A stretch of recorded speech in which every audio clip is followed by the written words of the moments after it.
Contra a cultura. O Evangelho clama pelo diferente.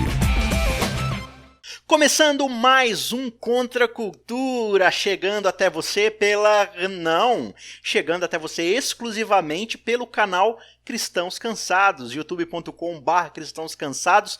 Eu avisei que ia ter conteúdo exclusivo aqui para o canal e este vai ser o nosso primeiro vídeo exclusivo. Um especial de Natal chamado Natal é Coisa de Pecador. Tá curioso pelo título? A gente já vai descobrir porquê desse título. Mas o Natal é uma data muito especial, é uma data que você desde setembro já sabe que é Natal, né? Porque você já vê as propagandas aí do varejo, dos presentes e tudo mais, fazendo aí muita promoção para a gente comprar, gastar bastante, é uma época de muito consumismo. Mas o Natal não é sobre compras, o Natal não é sobre presentes, o Natal não é a respeito das músicas, o Natal não é a respeito das árvores de Natal, das decorações, das luzinhas pisca-piscas. O Natal é sobre algo muito especial e você já sabe o que, não é verdade? O Natal é sobre Jesus. Certo? Errado. Não. O Natal não é sobre Jesus. O Natal é sobre... O Natal é sobre o pecado. Que absurdo que você está falando agora. O Natal é sobre o pecado. Como assim? A gente já vai descobrir o porquê dessa informação esquisita. O Natal é sobre o pecado? Sim, Natal é coisa de pecador. Ah, você está falando que o Natal é pecado? Comemorar Natal é pecado? A árvore de Natal é pecado? Por causa das cabecinhas lá que encolhe as cabeças e pendura na árvore lá? Natal é paganismo, Natal é uma festa pagã, solstício de não sei das quantas. Não estou falando de nada disso. Você já vai descobrir por quê. Vamos fazer uma oração antes? E aí a gente começa o nosso especial de Natal. É sempre um prazer ter você aqui com a gente, né? Participando. Mesmo nesse Natal, aí, uma data comemorativa para passar com a família, é bom a gente abrir a palavra de Deus para relembrarmos o verdadeiro significado da graça, do Evangelho e do amor de Deus. Não é verdade? Vamos orar rapidinho? Querido Deus, muito obrigado porque temos mais essa data comemorativa para estarmos juntos dos nossos queridos, da nossa família, comemorarmos tudo aquilo que se passou, olhar para trás, ver as bênçãos, as dificuldades, mas sermos gratos porque o Senhor nos conduziu por mais esse ano. Aquelas pessoas que talvez agora estão sozinhas, não estão junto com sua família, que o Senhor esteja com eles também, confortando, dando a certeza da tua presença, e ainda mais agora que vamos abrir a tua palavra. Muito obrigado por tudo, é o que te pedimos em nome de Jesus. Amém. Isaac, o que você está falando? Que história é essa de que o Natal não é sobre Jesus, o Natal é sobre o pecado? Vamos entender isso então? Vamos lá. Eu quero convidar você para ler com a gente Mateus capítulo 1. A gente vai ler Mateus e mais alguns outros trechos do Evangelho, que são as principais passagens a respeito do Natal. Eu quero que você preste bem atenção nessa leitura, se você puder acompanhar aí na sua Bíblia ou no seu dispositivo sagrado, né? Na Bíblia que você tem aí no seu celular, na internet, que seja. Acompanhe a leitura se você puder. Primeiro eu quero ler Mateus capítulo 1, versículo 18 em diante. E a gente vai prestar atenção nessas narrativas a respeito do Natal para tentarmos entender, né? Afinal de contas, por que Natal é coisa de pecador? Por que o Natal é sobre o pecado?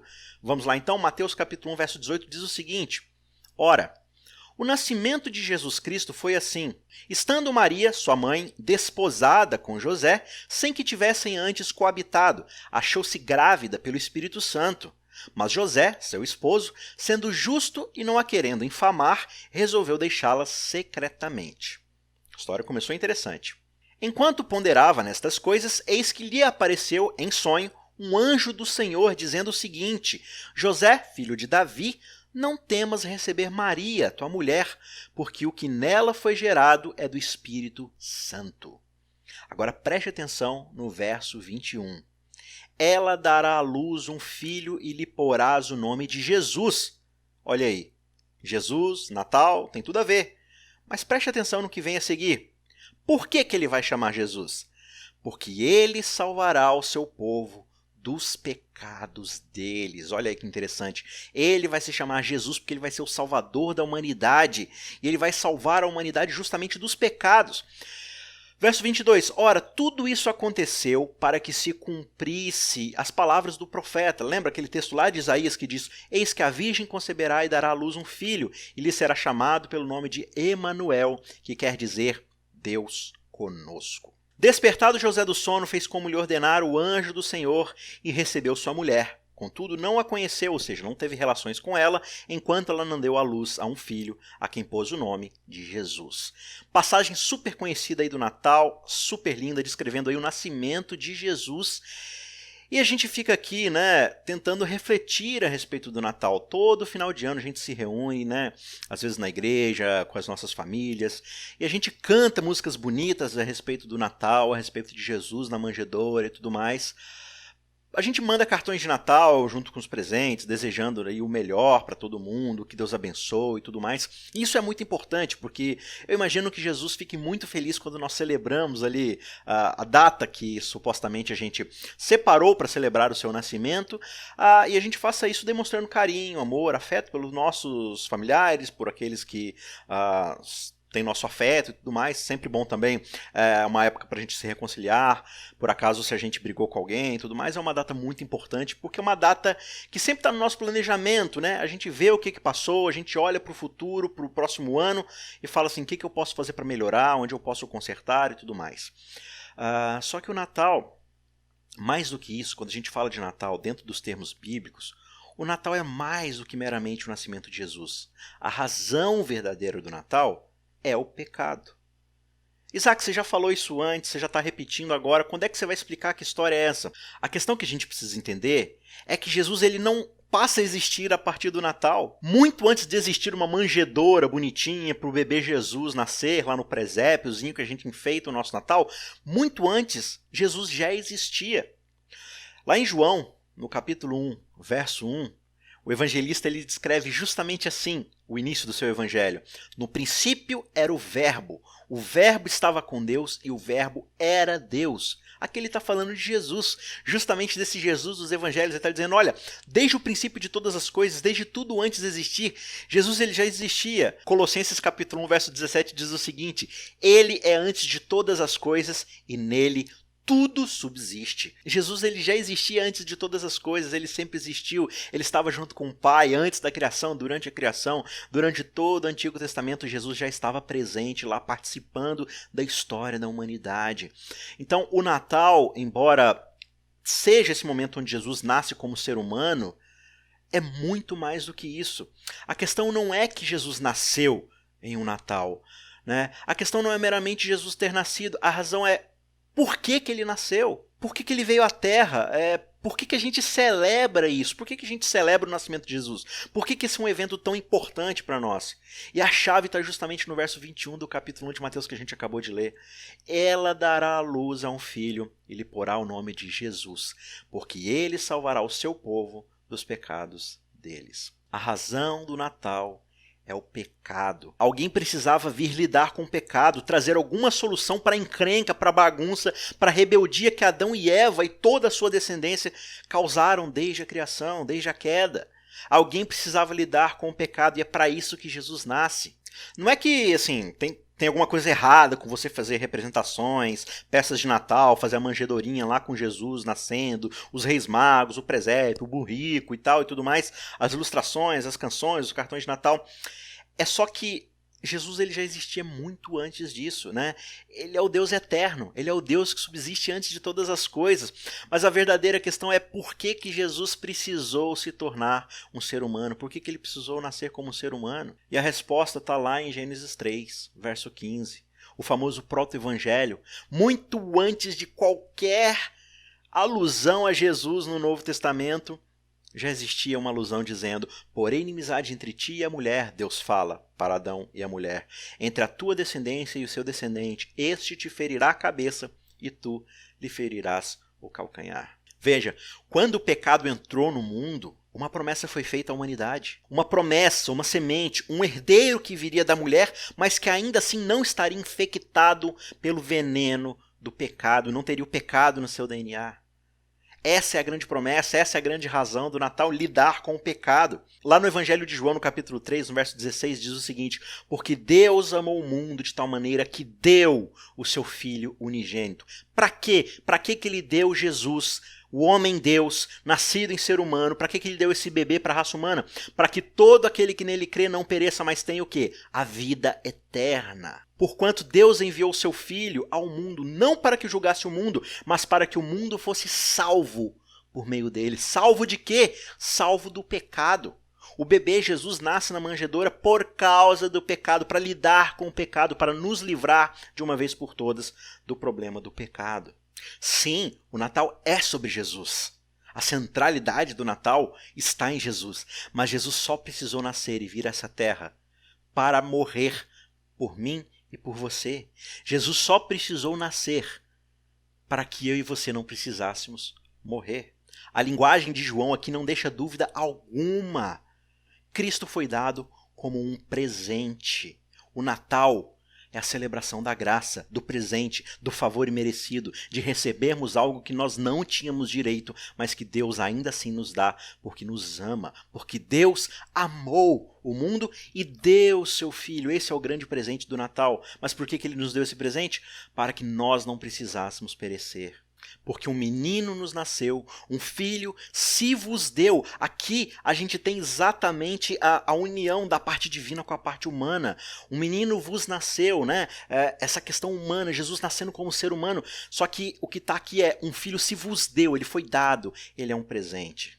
Talvez você esteja pensando, nossa, mas que coisa pra baixo. Eu vim assistir esse vídeo, eu vim ver o especial do Contra a Cultura de Natal pra poder me sentir mais pra cima, pra poder ter alegria nessa festa natalina, né? Eu achei que seria só uma reflexão alegre, bonita, e você vem falar de pecado. Só que, amigo, não tem como a gente falar de Natal sem falar de pecado.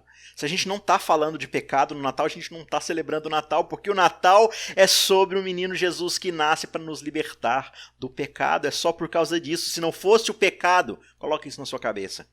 Se não fosse o pecado, não haveria Natal.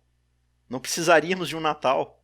O que a gente precisa manter em mente ao lermos todos esses grandes textos natalinos nos evangelhos é que estamos lidando aqui com pecado, graça e salvação. O Natal é a inauguração, é o prólogo, é a abertura do evangelho da graça de Jesus Cristo. É para isso que o Natal serve. Eu quero ler com você agora o capítulo 2 de Lucas a partir do verso 8. Preste atenção, aqui é mais um trecho a respeito do Natal, do nascimento de Jesus e da sua infância e tudo mais. E eu quero que você preste atenção na linguagem, preste atenção nas palavras-chave para a gente observar mais uma vez a importância de entendermos a relação de Natal, pecado, salvação e graça. Tudo isso girando em torno de Jesus Cristo. Olha só. Verso 8 de Lucas 2. Havia naquela mesma região pastores que viviam nos campos e guardavam seu rebanho durante as vigílias da noite. Então aqui Lucas está descrevendo aquele episódio, aquela cena dos pastores que vão lá encontrar Jesus, né? Verso 9 diz: um anjo do Senhor desceu aonde eles estavam e a glória do Senhor brilhou ao redor deles. Olha só, presta atenção agora no que eles vão dizer. Ficaram tomados de grande temor. Veja, os pastores, ao observar aquele coral de anjos, toda aquela glória, eles não têm nenhuma reação a não ser qual reação? Medo, pavor. Por quê? Porque nós somos pecadores diante da santidade, diante da glória de Deus através dos anjos. Então tudo que a gente pode sentir diante desse Deus é medo, porque o pecado causa isso na gente, e causa exatamente isso, medo, assombração, temor. Mas olha só no verso 10, o anjo, porém, lhes disse: não temais, eis que vos trago boas novas de grande alegria, eis que vos trago boas novas, evangelion, evangelho, boas notícias. Eu trago para vocês o evangelho, que o será para todo o povo. Qual evangelho é esse? Qual é essa boa notícia? Verso 11, é que hoje vos nasceu na cidade de Davi o Salvador. Ora, para alguém ser chamado de Salvador é porque ele vai salvar, e salvar do quê? Vai salvar justamente daquilo que nos causa medo para nos aproximarmos de Deus, vai nos salvar dos nossos pecados. Quem é esse Salvador? E ele diz: Cristo, o Senhor.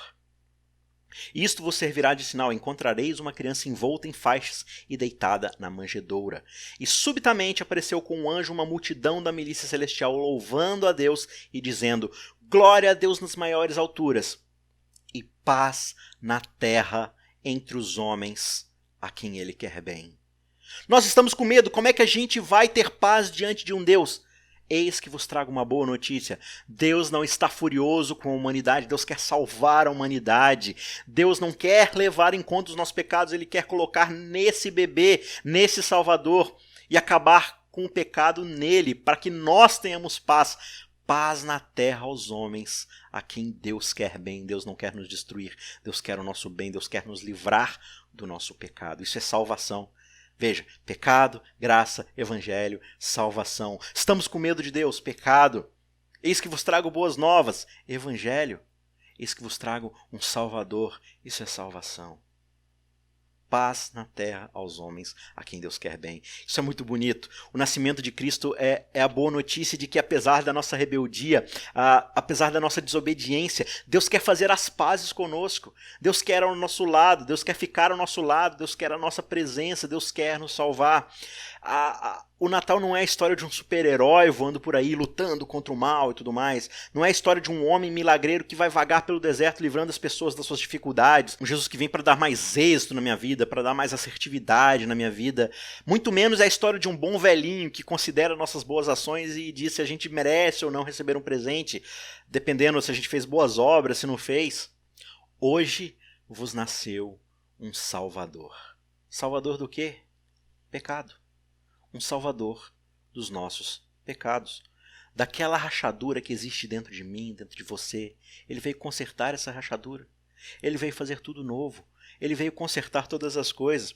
Ele veio lidar com aquilo que eu e você não poderíamos lidar, que é a separação que nós temos para com Deus. Ele veio consertar essa ruptura. Ele veio consertar essa ligação, nos colocar novamente em um bom relacionamento para com Deus. Esse é o grande presente dado em Cristo Jesus naquele Natal.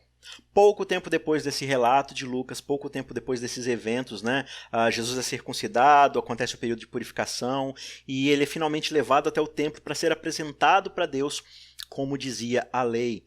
E aí no capítulo 2 de Lucas, olha que interessante essa narrativa a respeito da infância de Jesus. Verso 25.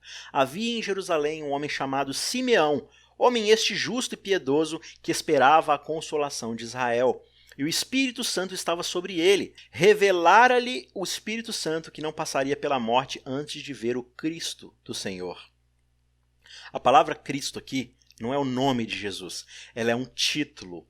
Cristo significa o ungido, aquele que vem salvar, aquele que vem como Cordeiro Pascal, como substituto, o Cristo do Senhor, a oferta do Senhor, o presente do Senhor, o ungido do Senhor, aquele que vem para nos salvar em nome do Senhor.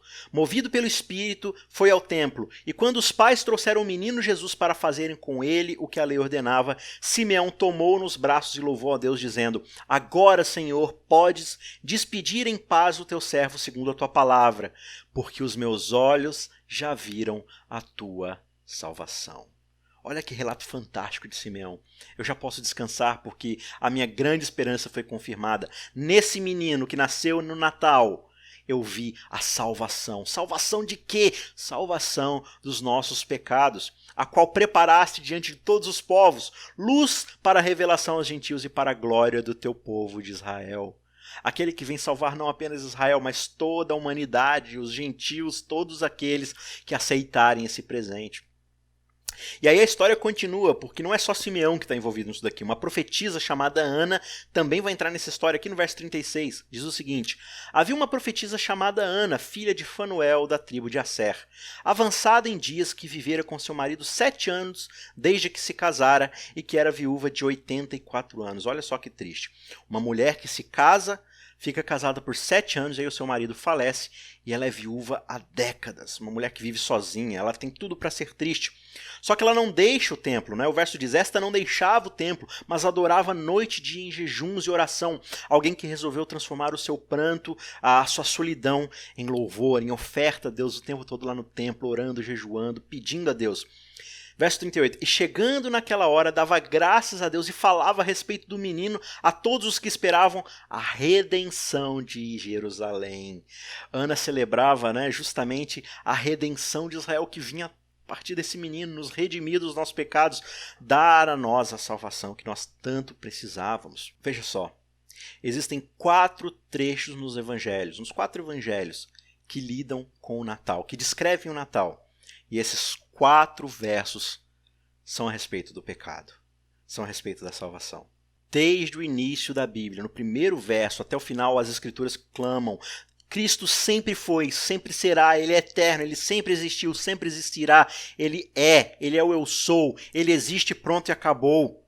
Mas Ele veio neste exato momento, neste exato dia, nasceu nessa exata hora, no lugar onde nasceu, por causa do pecado.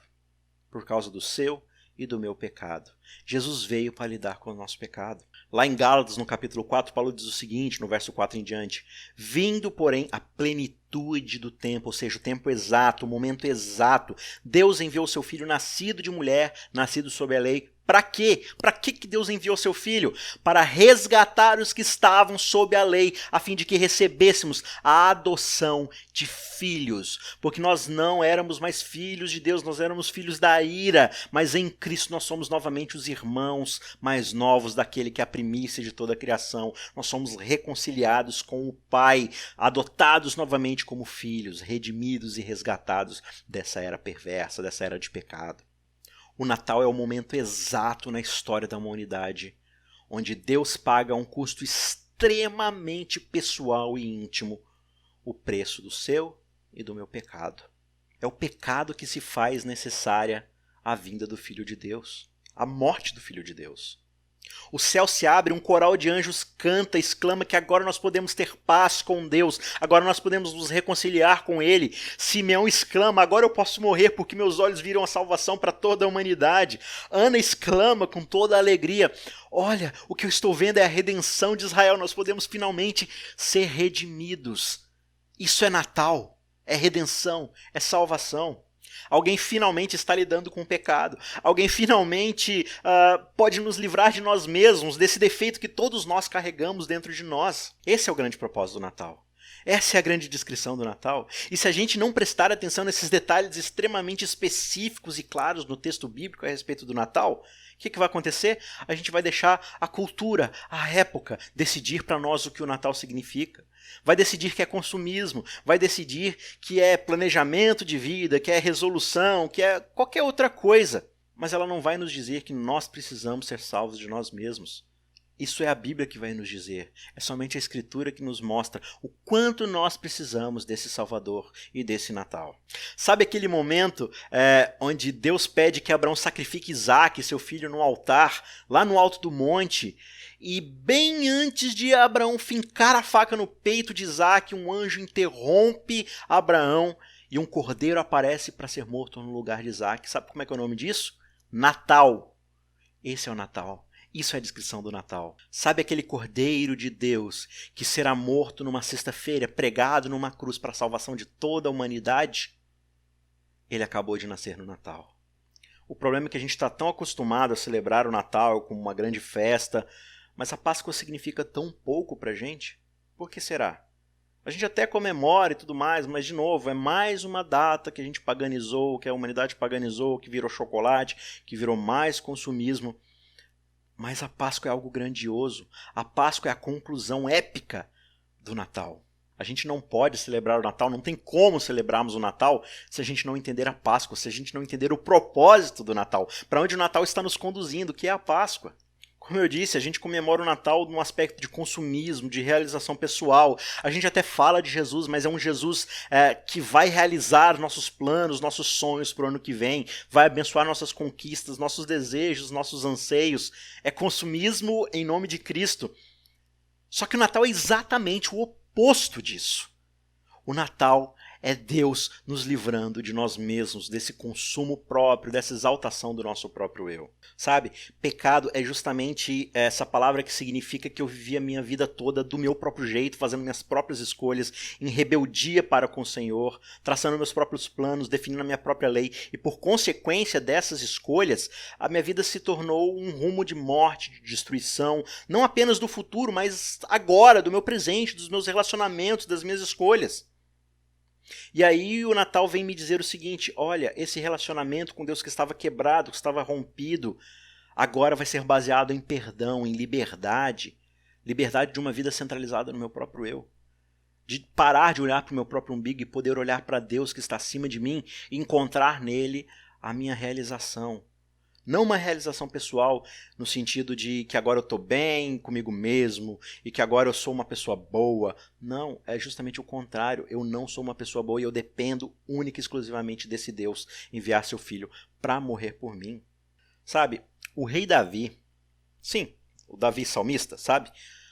O cara foi uma das pessoas mais ricas e poderosas de toda a história da humanidade, né? É um cara que tinha tudo o que sempre sonhou. Ele se tornou rei de Jerusalém, e Jerusalém na época de Davi era uma das nações mais poderosas da época.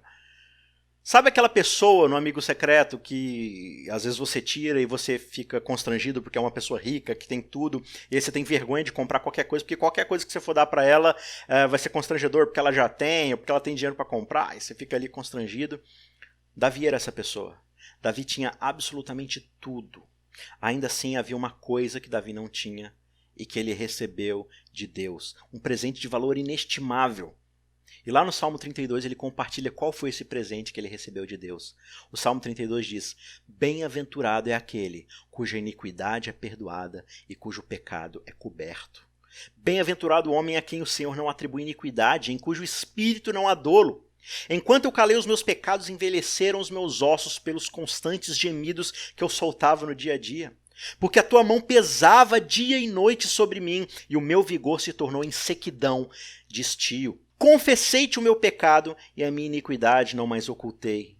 Disse: confessarei ao Senhor as minhas transgressões, e tu perdoaste a iniquidade do meu pecado. O homem que tinha tudo percebeu aqui que algo estava faltando, e esse algo era muito maior do que ele poderia comprar com ouro, com riquezas, com poder.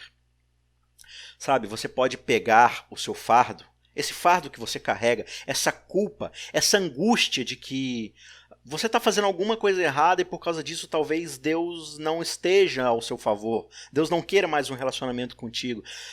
Você pode pegar esse fardo, colocar uma fita nele, embrulhar com papel cetim, colocar pisca-pisca, né, bolas coloridas, estrelinhas, glitter. Você pode fazer o que você quiser, mas no final isso é só um fardo insuportável, feito aquelas bolas de ferro acorrentadas na nossa canela, no nosso tornozelo, que a gente fica arrastando por aí.